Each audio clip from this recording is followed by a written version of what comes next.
مخلوق کی رشد و ہدایت کے لیے جہاں اللہ ذو الجلال نے انبیاء اور رسل کا یہ خوبصورت تسلسل قائم فرمایا، وہاں بطور دستور اور آئین آسمانی کتابوں کو بھی اتارا۔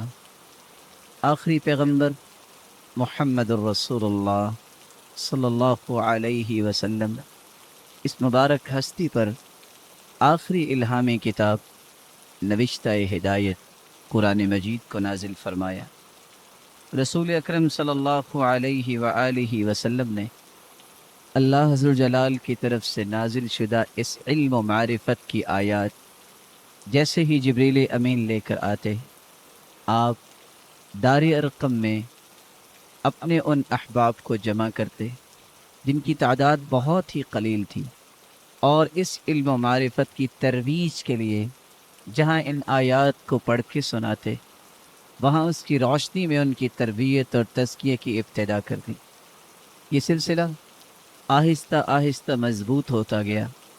حکم ربانی سے مکہ سے مدینہ ہجرت کرنا پڑی، اور پھر یہ تعلیم اور تعلم کا یہ سلسلہ رسول اللہ صلی اللہ علیہ وسلم نے مدینہ طیبہ کے اندر اس صفہ کے چبوترے میں جاری و ساری کیا، جہاں سے سیکھنے والے دنیا کے لیے قائد اور لیڈر بنے۔ رسول اللہ صلی اللہ علیہ وآلہ وسلم نے اس مبارک 10 سالوں میں جہاں دنیا کے کونے کونے تک اسلام کا نام پہنچایا، وہاں خود بھی جہاد کیا، اور ایک نہیں 10 ایسے میدان سجائے، وہاں 10 بادشاہوں کو خط لکھے۔ ان خطوط میں سے پالامار کے بادشاہ جو ہندوستان کے علاقے میں آج بھی موجود ہے، اس حصے میں اللہ کے رسول صلی اللہ علیہ وسلم کی طرف سے اسلام کی دعوت کا پیغام پہنچا۔ اللہ ذو الجلال کا فیصلہ ہوا، اپنے محبوب کو واپس بلایا۔ اس امت کی باغ ڈور سیدنا ابو بکر صدیق رضی اللہ تعالی عنہ نے سنبھالی۔ 2 سال کے بعد وہ بھی اپنے رب سے جا ملے۔ سیدنا عمر رضی اللہ تعالی عنہ ان کے بعد امت کی بھاگ ڈور سنبھالتے ہیں، اور ابھی سیدنا عمر رضی اللہ تعالی عنہ ان کی خلافت کے بالکل ابتدائی سال ہی تھے، تو اللہ ذو الجلال کے فضل اور توفیق کے بعد سیدنا عمر رضی اللہ تعالی عنہ انہوں نے 12 صحابہ کو ایک قافلے میں ہندوستان کی طرف روانہ کر دیا۔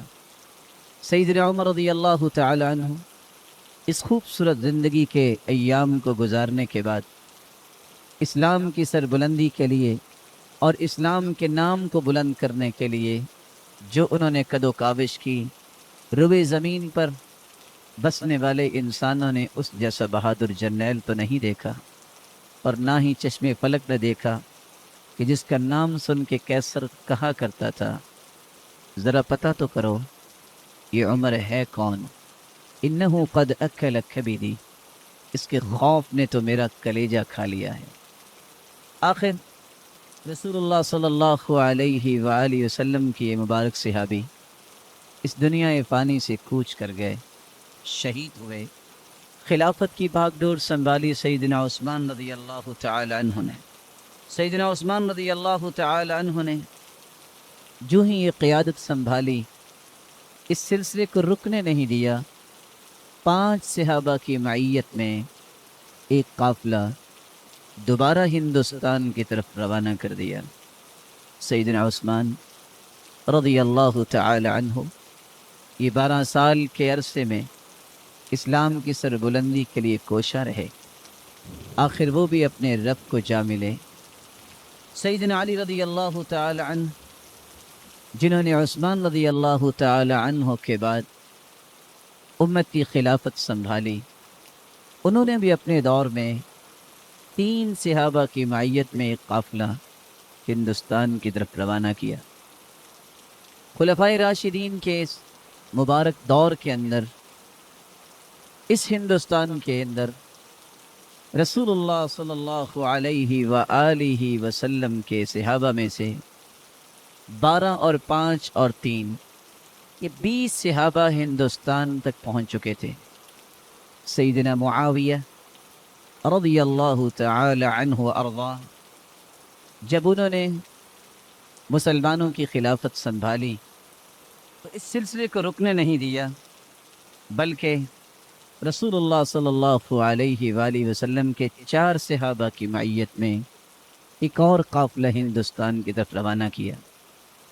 ان کی وفات کے بعد ان کے بیٹے یزید بن معاویہ نے بھی اس مشن میں کوئی آنچ نہیں آنے دی، بلکہ ایک صحابی کی معیت میں ایک قافلہ دوبارہ سے ہندوستان روانہ کیا۔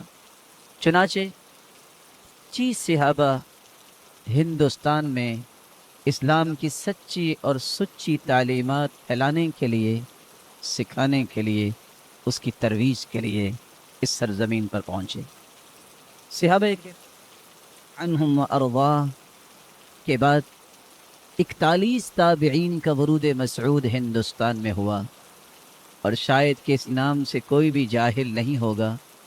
42ویں تابعی محمد بن قاسم، جنہوں نے ہند اور سندھ کو فتح کیا اور ایک جامع مسجد تعمیر کی، یہ 42واں وہ انسان تھا۔ ان 42 تابعین کے بعد ہندوستان کی سرزمین پر 18 تبع تابعین تشریف لائے۔ ہندوستان یہ وہ مبارک زمین ہے جب کہ پاکستان اور ہندوستان اکٹھا ہی ہوتا تھا۔ پاکستان 47 میں ایک مستقل ملک دنیا کے نقشے میں دکھایا گیا۔ رسول اللہ صلی اللہ علیہ وآلہ وسلم اس امانت کو اپنے سینے میں چھپائے ہوئے ان تابعین اور تبع تابعین کے بعد اسلاف کی ایک لمبی لسٹ ہے جس کے تذکرے سے شاید ہمارا وقت سارا گزر جائے گا۔ وہ اصل دین جو رسول اللہ صلی اللہ علیہ وسلم پر نازل ہوا، اس دین کو پھیلانے کے لیے ایسی مبارک ہستیاں اس سرزمین تک پہنچ چکی تھیں، اور پھر وہی سچا اور نکھرا دین سلف صالحین نے اور ان ہستیوں نے جن کا آج بھی نام زندہ ہے اس ارض پاکستان میں بھی اس علم کی ترویج کے لیے اپنی زندگیوں کو وقف کیا۔